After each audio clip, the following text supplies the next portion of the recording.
Muy buenos días, les saluda Roger Mamani, especialista de capacitación y certificación de la Dirección General de Abastecimiento del Ministerio de Economía y Finanzas, y estaré a cargo de moderar esta reunión virtual durante la presente jornada.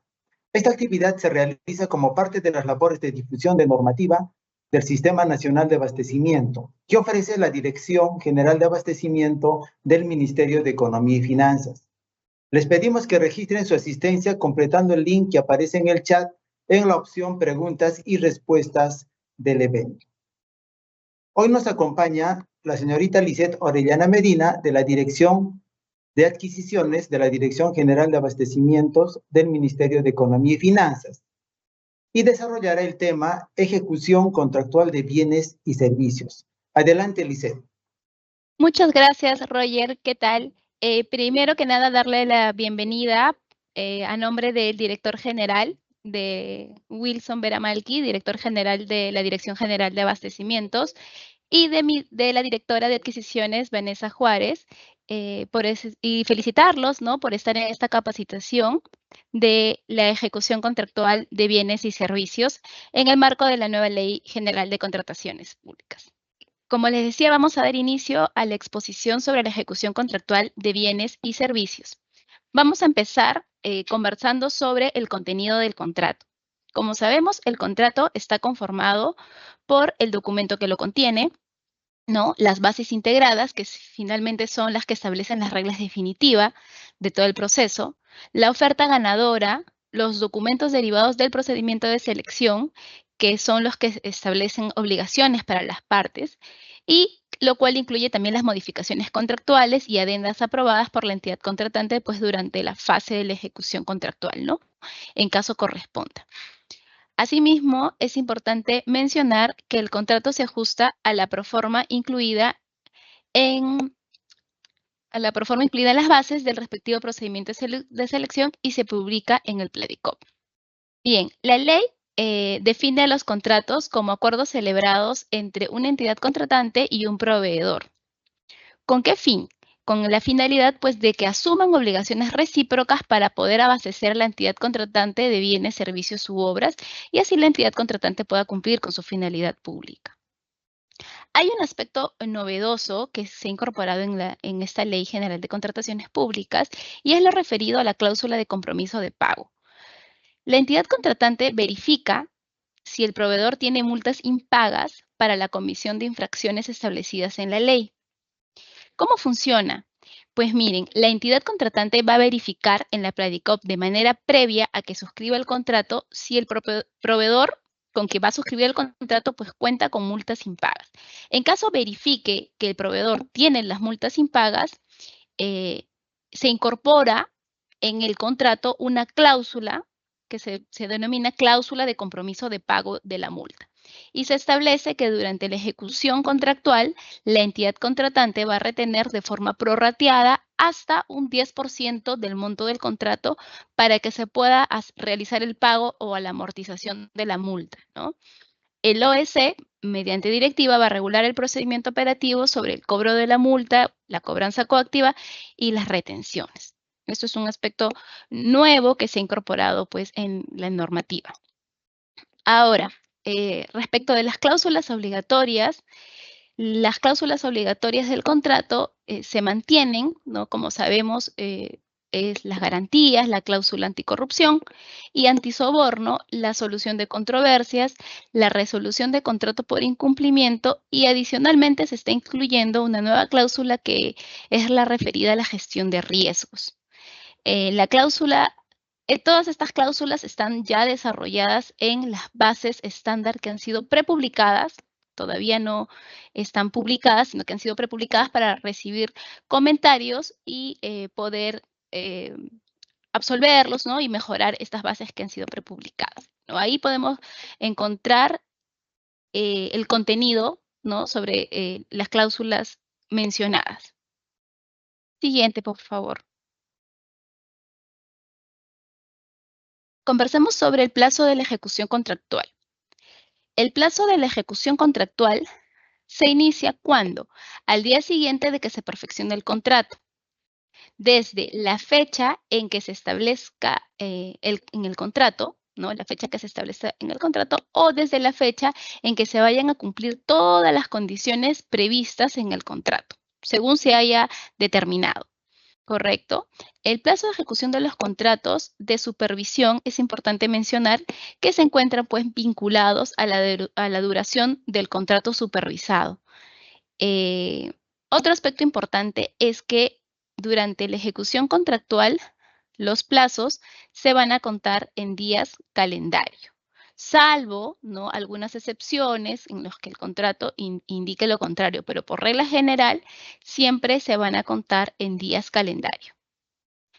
Ahora bien, el servidor o funcionario que tenga facultades para suscribir el contrato y sus adendas conforme a las normativas de gestión interna que tenga cada entidad contratante, es quien se va a encontrar facultado a autorizar cualquier modificación de este, salvo que el propio reglamento establezca que se encuentre esto reservado a la autoridad de la gestión administrativa o al titular de la entidad. La entidad contratante va a gestionar mecanismos de colaboración ágil entre el contratista, la supervisión y la entidad para evaluar posibles riesgos y formular propuestas de solución. Esto es muy importante ya que hay mecanismos, ¿no?, de colaboración ágil entre el contratista, el supervisor y la entidad, como por ejemplo citas en campo, sesiones, reuniones, todo aquello que sirva pues para evitar los riesgos, ¿no? Y para que se formulen las propuestas técnicas de una manera oportuna, en caso sea necesario llevar a cabo este tipo de reuniones, ¿no? Bien, respecto a la suspensión de plazo, la suspensión de plazos pues se va a dar por eventos no atribuibles a las partes que originen la interrupción de la ejecución. Siguiente, por favor.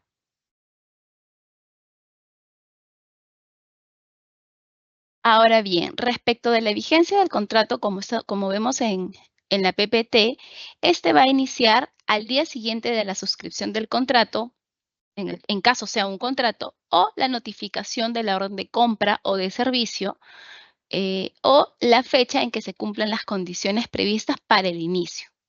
¿Y hasta cuándo va a tener vigencia el contrato? Hasta el pago final, a excepción de que esto sea condición para la entrega de bienes o prestación de servicios, o la ejecución de la última prestación en caso existan prestaciones por ejecutar con posterioridad al pago, ¿no? Entonces, hasta ahí, hasta la ejecución de la última prestación, va a establecerse la vigencia del contrato. Siguiente, por favor. Ahora hablemos de las modificaciones contractuales. Como vemos en la presentación, se puede modificar el contrato siempre que se cumplan o en las siguientes causales. Primero, la ejecución de prestaciones adicionales, luego por reducción de prestaciones, también se modifica el contrato por la autorización de ampliaciones de plazo, por hechos sobrevinientes no imputables a las partes o por algún otro supuesto que esté contemplado en el reglamento, que en el caso de bienes y servicios, esta modificación se da por mejoras en el bien y servicio. ¿Correcto? Ahora vamos a hablar principalmente sobre la ampliación de plazo contractual en bienes y servicios, en principio. La autoridad de la gestión administrativa, disculpen, primero mejor vamos a hablar sobre las prestaciones adicionales en bienes y servicios que se encuentran en la siguiente diapositiva. Por favor, siguiente. Sí, las prestaciones adicionales. Como les mencionaba, la autoridad de la gestión administrativa puede aprobar mediante resolución publicada en la Pladicop la ejecución pues, de prestaciones adicionales en bienes y servicios. ¿Hasta cuánto? Hasta un 25% del monto del contrato original que sean indispensables. Eso es un aspecto muy importante, ¿no? Porque tienen que ser indispensables para el cumplimiento de la finalidad pública del contrato. Y además debe contar con un sustento técnico y legal. Y sobre todo, y es muy importante, la previsión y o certificación pues, de crédito presupuestario correspondiente, ¿no? Tiene que estar asegurado estos tres aspectos para que se pueda dar una prestación adicional. Ahora, el costo de esta prestación adicional, ¿cómo se va a determinar? Pues sobre la base de las especificaciones técnicas del bien, en caso sean bienes, ¿no? O los términos de referencia, en caso sean servicios, además de las condiciones y precios que fueron pactados en el contrato. En defecto de esto, la DEC, que es la dependencia encargada de las contrataciones, como sabemos, previo sustento y coordinación con el área usuaria, va a determinar el monto a acordar con el contratista. Para ello, ¿qué va a considerar? Pues la estructura de costos y los sustentos presentados por el contratista. Recordemos que no corresponde, en este caso de prestaciones adicionales, suscribir una adenda al contrato. Basta únicamente con la publicación de la resolución en la Pladicop para que pueda surtir todos sus efectos. Bien, finalmente se encuentra prohibida la aprobación de prestaciones adicionales en vía de regularización. Siguiente, por favor. Ahora sí conversemos sobre la ampliación del plazo contractual en bienes y servicios. La autoridad de la gestión administrativa puede autorizar la ampliación del contrato previa solicitud que se encuentre sustentada, ¿no?, por parte del contratista y priorizando siempre la conservación del equilibrio económico financiero del contrato. Y sobre todo, priorizando el cumplimiento de la finalidad pública. El contratista puede solicitar una ampliación de plazo en dos supuestos. El primero de ellos es cuando se aprueba la prestación adicional que hemos conversado, se aprueba la prestación adicional en contrato, siempre que la ejecución de esta prestación adicional pues afecte directamente el plazo contractual, ¿no? En ese caso se puede ampliar el plazo contractual. Y también por atrasos y o paralizaciones no imputables al contratista que ameriten, sobre todo, ¿no?, que requiera ampliar el plazo pues para dar cumplimiento a la finalidad pública del contrato y mantener su equilibrio económico financiero. ¿Cuál es el procedimiento para la ampliación del plazo de ejecución contractual? Pues la norma te señala que en el plazo 10 días hábiles siguientes a la notificación de la aprobación de la prestación adicional o de finalizado el hecho generador de atraso o paralización, se brinda la posibilidad de una prórroga, además de hasta 10 días hábiles adicionales. Las solicitudes extemporáneas se tienen por no presentadas. Ahora bien, ¿cómo se evalúa? La solicitud presentada, ¿no?, dentro de estos plazos que hemos mencionado, se va a evaluar la entidad contratante que va a privilegiar el criterio técnico para poder pronunciarse si procede o no la ampliación. Siempre priorizando el criterio técnico sobre las formalidades de la documentación presentada. ¿Para qué? Para que este sustento otorgue pues certeza en la decisión que va a tomar la entidad contratante, ¿no? Para la evaluación de la solicitud se considera el análisis técnico que realiza el área usuaria respecto de la justificación del retraso incluido por el contratista, que haya incurrido el contratista. Ahora bien, ¿cuáles son los efectos de esta ampliación? Pues, como vemos en la presentación, se amplían los contratos directamente vinculados, se genera pago de costos y gastos generales, los cuales deben de estar debidamente acreditados y, al igual que en el caso anterior, no va a requerir de una adenda, bastando únicamente la publicación en la Pladicop para que surta sus efectos. Siguiente, por favor.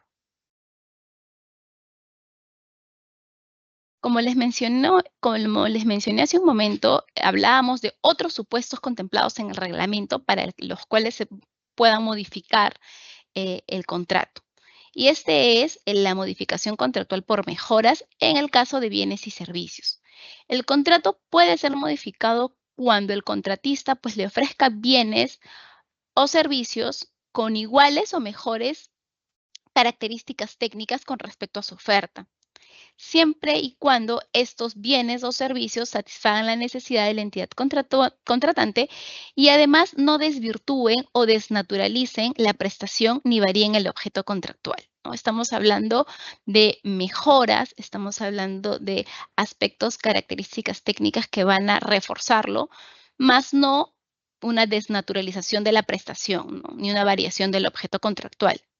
La decisión de la entidad contratante de aceptar o no estos bienes o servicios que ofrece el contratista debe contar siempre con un sustento técnico emitido por el área usuaria y siempre este sustento pues tiene que justificar la decisión y además debe de contar con opinión favorable de la DEC respecto a que esta modificación de la que estamos conversando no ha variado las condiciones para poder seleccionar al contratista, es muy importante, ¿no? Y sobre todo que no incremente pues el monto contractual. Esta modificación se entiende aprobada con la suscripción de la adenda al contrato. Aquí no es una resolución que se publica en la Pladicop, sino con la suscripción de la adenda al contrato. Siguiente, por favor. Conversemos ahora sobre la nulidad del contrato. Ya vimos las modificaciones que ocurren al contrato de bienes y servicios. Ahora conversemos un poco sobre la nulidad del contrato. Cuando la entidad, primero es importante indicar que aquí la autoridad competente, y así lo denomina la normativa, para declarar la nulidad del contrato es la autoridad de la gestión administrativa. Cuando la entidad advierta algún vicio o posible vicio de nulidad del contrato, va a correr un traslado a la otra parte a través de la Pladicop para que se pronuncie en un plazo máximo de 5 días hábiles contabilizados desde el día siguiente de recibida la notificación.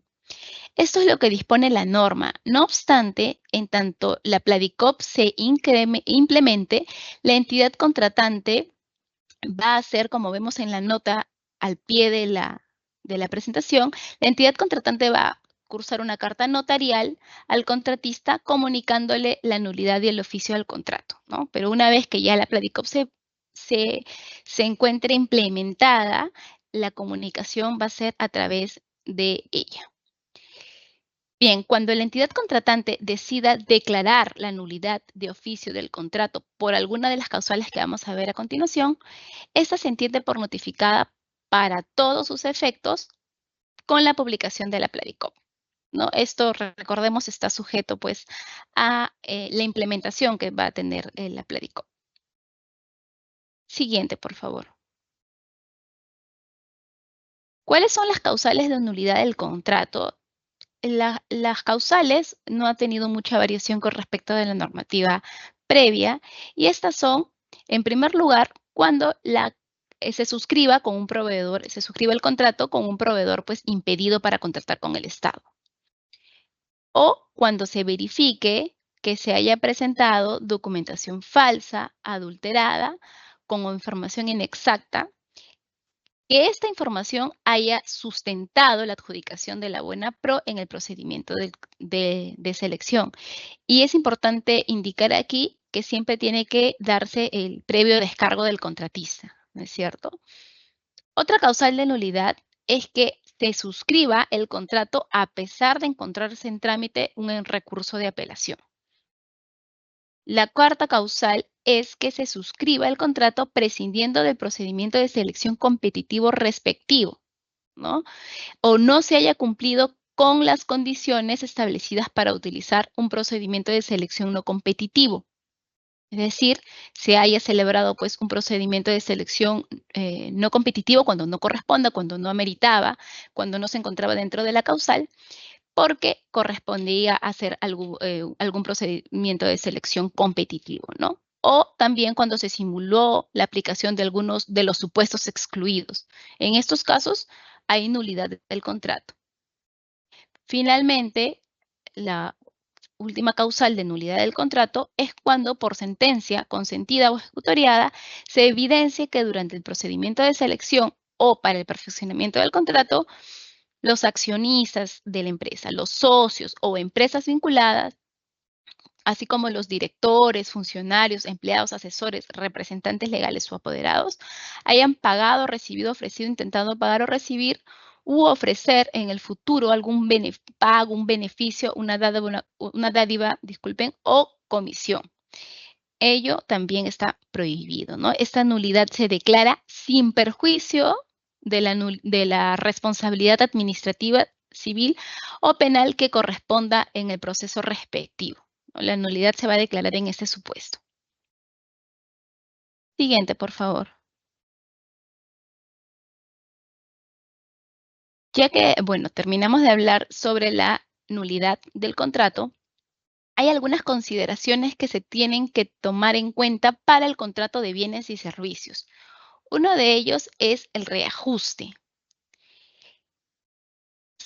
Como sabemos, en los casos de los contratos de ejecución periódica o continuada, en el caso de bienes o servicios o consultorías en general, los cuales se pactan en moneda nacional o extranjera, las bases pueden considerar fórmulas de reajustes de los pagos que correspondan al contratista, así como la oportunidad en la cual se hace efectivo el pago conforme la variación del índice de precios al consumidor a nivel nacional o de Lima Metropolitano que vayan a corresponder al mes en el que se efectúe el pago, ¿no? Porque siempre puede haber una variación, entonces se hace el reajuste, el cual se va a calcular, recordemos, de acuerdo con los índices unificados determinados por el INEI, y los cuales son conocidos hasta el momento de iniciar el trámite de pago y se van a recalcular en el mes en el que se efectúa.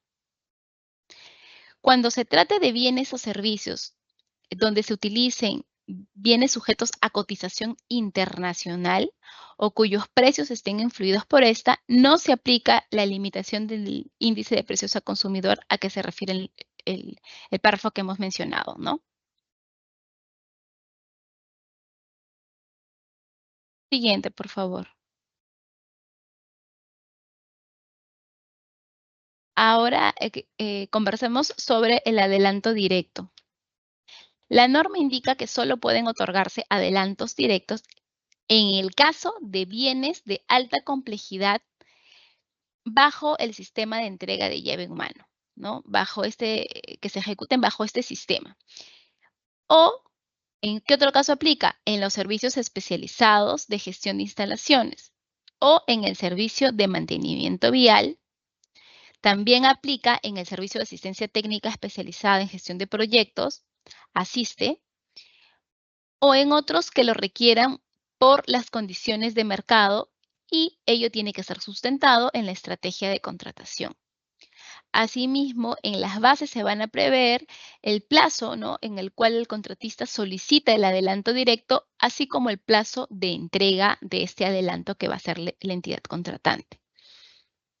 Es importante indicar que en el momento en que se solicita el adelanto directo, el contratista va a entregar la garantía acompañada del comprobante de pago. Dentro de las condiciones para este adelanto, pues, como mencionábamos, el contratista va a solicitar el adelanto dentro del plazo, debe presentar su garantía, no aplica el fideicomiso a excepción de los casos de gestión de instalaciones, ciertas operaciones y mantenimientos y el mantenimiento vial. Solo en esos casos aplicaría el fideicomiso. Y también por la amortización del adelanto, ¿no? ¿Cómo funciona? Pues se realiza descuentos proporcionales en pagos parciales. La entidad va a descontar de los pagos que le hace al contratista para amortizar ese adelanto. Cualquier diferencia se ajusta en el siguiente pago o al momento de la conformidad de la prestación, ¿no? Se va ajustando este adelanto. La dependencia encargada de las contrataciones va a comunicar el otorgamiento del adelanto directo al área del almacén hasta en 3 días, en el caso de bienes. Siguiente, por favor.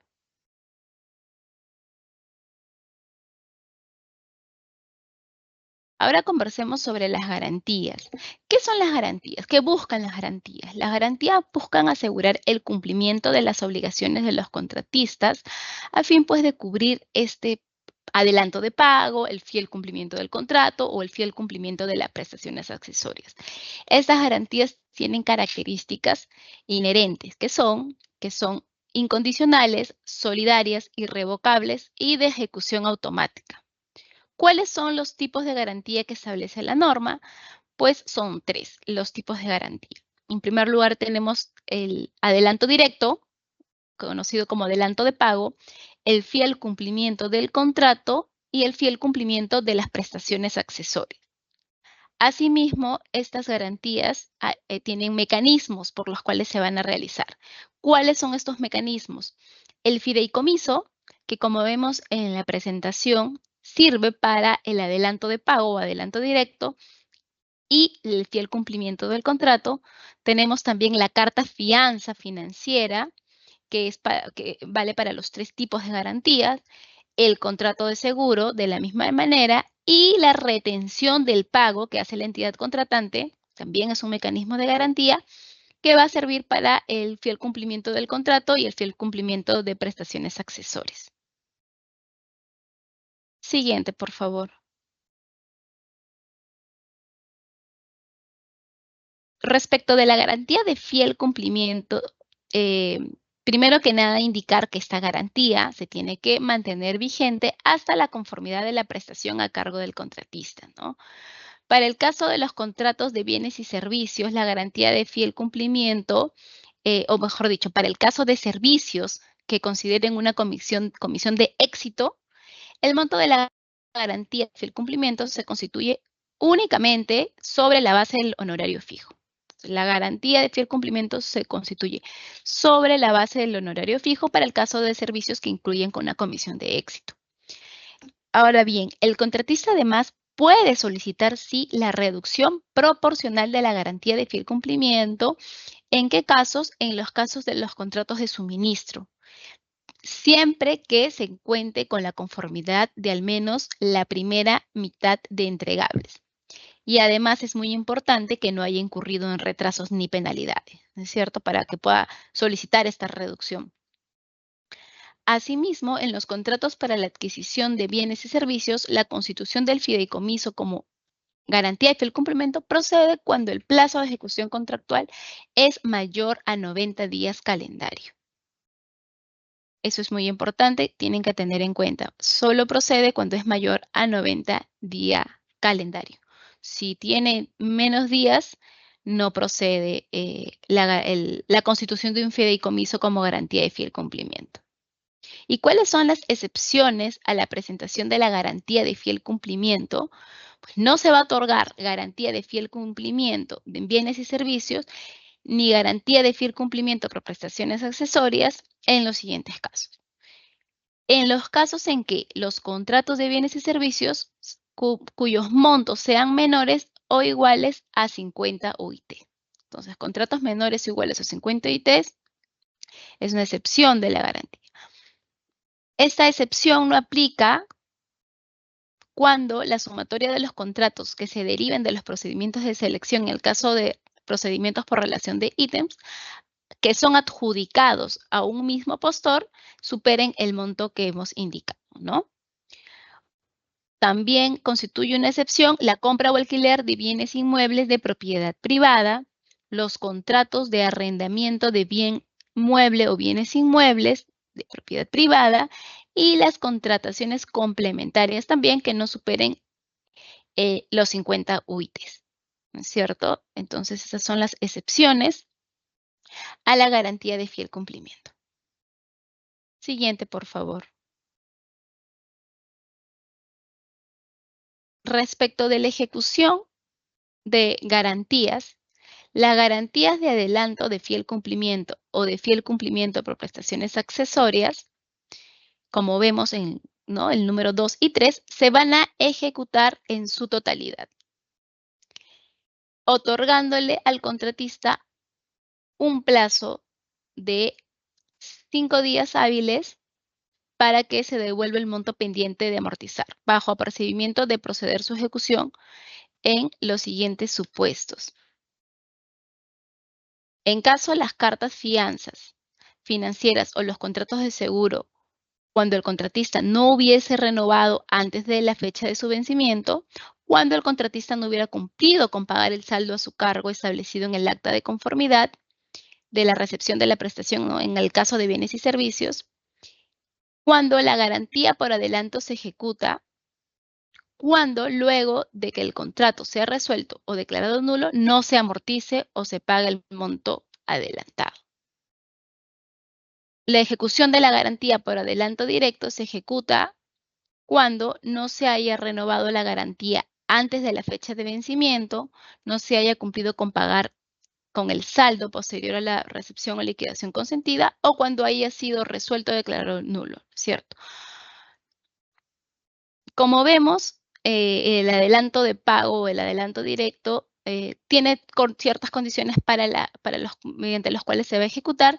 Asimismo, las garantías de fiel cumplimiento y fiel cumplimiento por prestaciones accesorias se van a ejecutar en su totalidad cuando la resolución por causa imputable del contratista pues haya quedado consentida o por laudo arbitral se declare procedente la decisión de resolver el contrato. Es importante indicar aquí que las empresas que no cumplan con honrar la garantía otorgada van a ser pasibles de sanción por la Superintendencia de Banca Seguros, la SBS. Siguiente, por favor.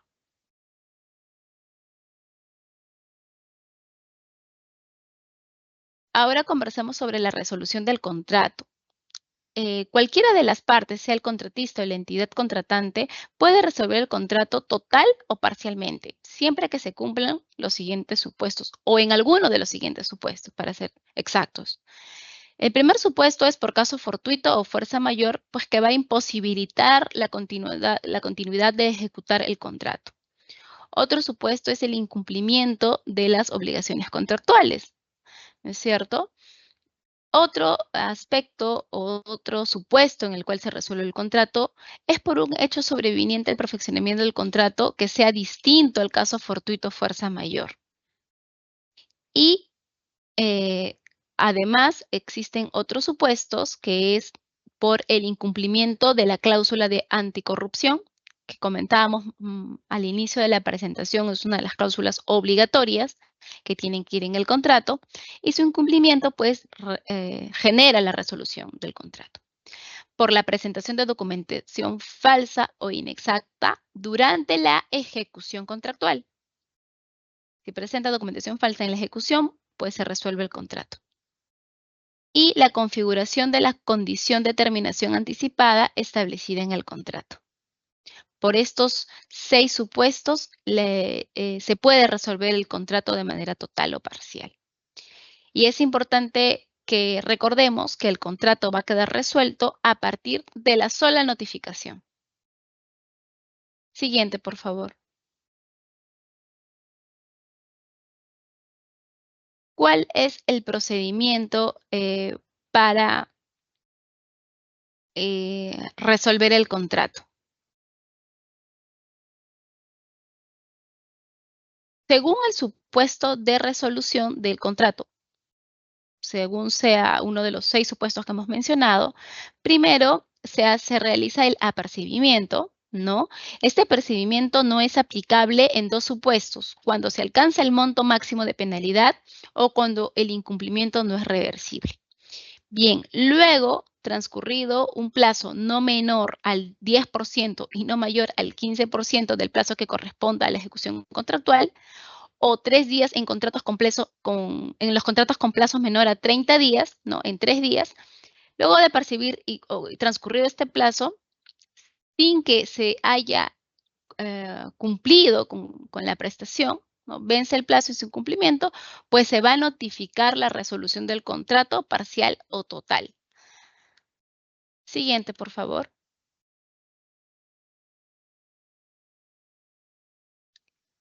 Ahora bien, respecto de la recepción y conformidad.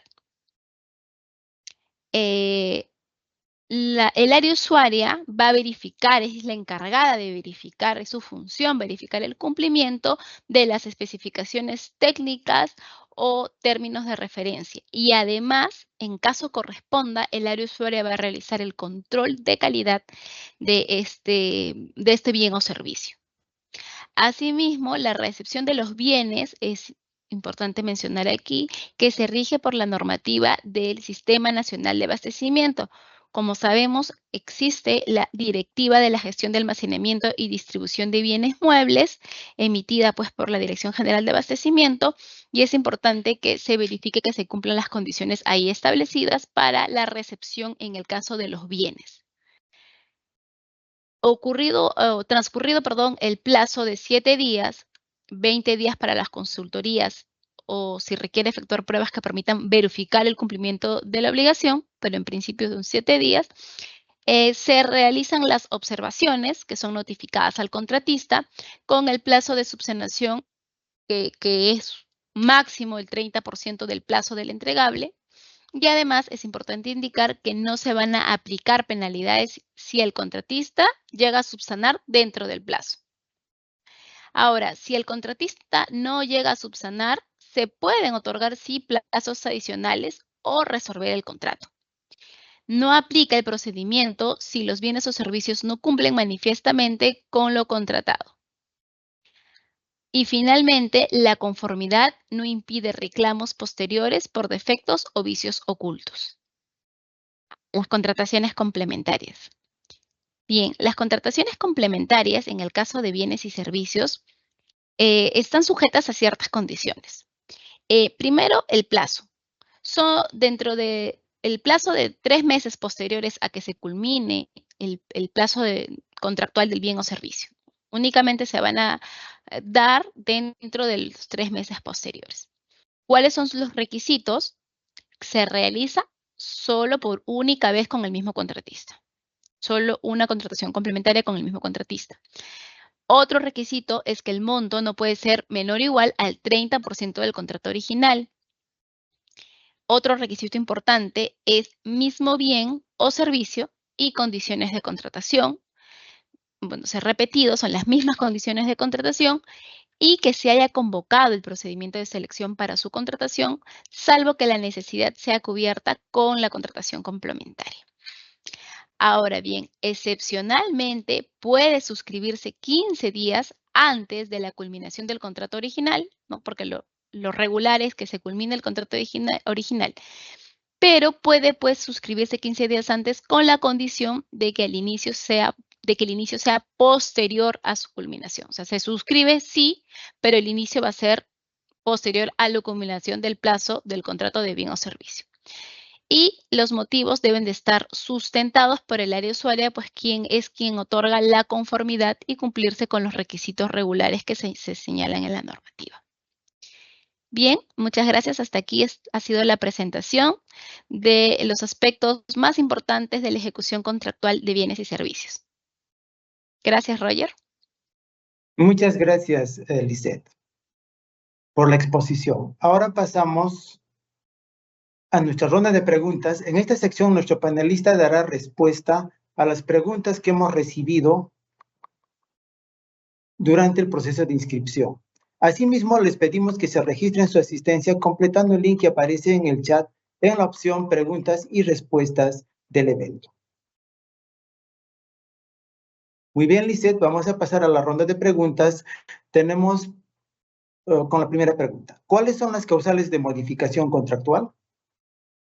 Bien, como hemos mencionado en la exposición, las causales de modificación contractual en el caso de bienes y servicios que ha sido materia de exposición son la ejecución de prestaciones adicionales, la reducción de prestaciones, la autorización de las ampliaciones de plazo, la modificación por hecho sobreviniente no imputable a las partes y la modificación por mejoras de bienes y servicios.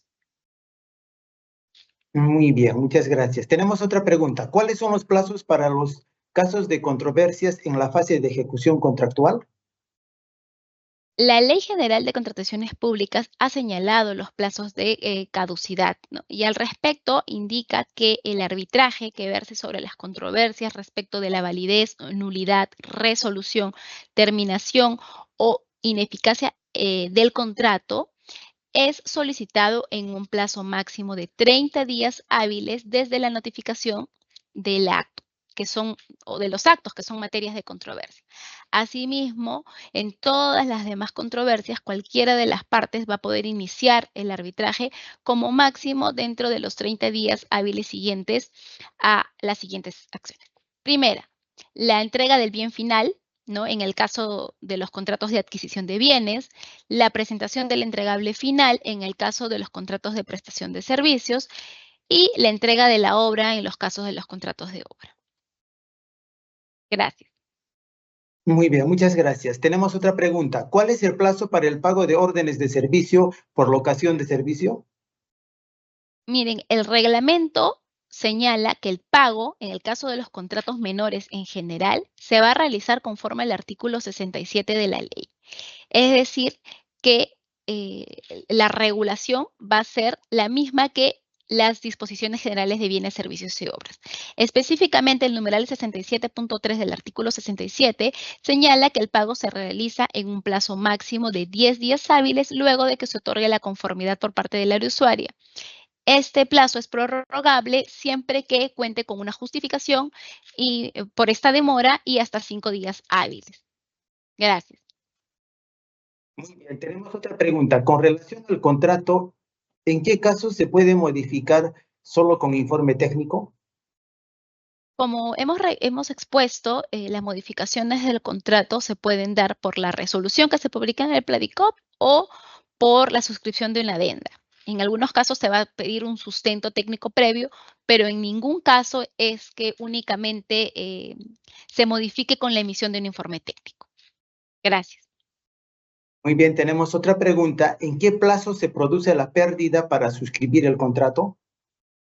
La normativa en el reglamento ha previsto, en el artículo 90 del reglamento, ha previsto que el postor ganador de la Buena Pro va a presentar los requisitos para que pueda perfeccionar el contrato dentro del plazo de 8 días contabilizados desde el día siguiente al registro del consentimiento de la Buena Pro en la Pladicop, ¿no? O de que éste haya quedado administrativamente firme. En caso que no se requiere de la presentación de la garantía de fiel cumplimiento, el postor ganador va a contar con un plazo no de 8, sino de 5 días hábiles. Asimismo, en un plazo que es no menor a 3 días hábiles contados desde el día siguiente de la presentación de todos los requisitos por parte del postor ganador de la Buena Pro, se va a perfeccionar el contrato con su suscripción o con la recepción, como habíamos indicado, de la orden de compra o de servicios según corresponda. Y en el mismo plazo, pues la dependencia encargada de las contrataciones va a notificar las observaciones de los requisitos en caso corresponda y va a otorgar un plazo de 4 días hábiles para que se pueda subsanar esas observaciones que realiza. En el caso de la garantía de fiel cumplimiento se encuentra en trámite, hay una atingencia que ha hecho en la normativa, que es que a solicitud de expresa del postor ganador de la Buena Pro, la dependencia encargada de las contrataciones le puede otorgar un plazo adicional aún de 4 días hábiles contados desde el día siguiente al vencimiento del plazo que hemos mencionado anteriormente. Gracias. Muy bien, tenemos otra pregunta. En el caso de la entrega de bienes como son impresoras, instalación y configuración a la red de la entidad, si no se contemplan en los TDRs los tiempos para la preparación del ambiente y otros temas técnicos por parte de la entidad, ¿cómo se manejan los plazos adicionales que permitan la culminación de la instalación de equipos? ¿Se maneja con los plazos de observación o se solicita otro plazo? A ver, lo que se desprende de la pregunta es, en todo caso, cómo se realiza una modificación contractual por ampliación de plazo, ¿no? Y como se indicó en la presentación, la ampliación de plazo se va a realizar cuando se apruebe, y creo que es el caso de la pregunta, la prestación adicional en el contrato, siempre que la ejecución de la prestación adicional afecte directamente el plazo contractual o por atrasos y o paralizaciones no imputables al contratista que ameriten, pues, que se requiera ampliar el plazo para el cumplimiento de la finalidad pública del contrato y, es importante, manteniendo siempre el equilibrio económico financiero. Gracias.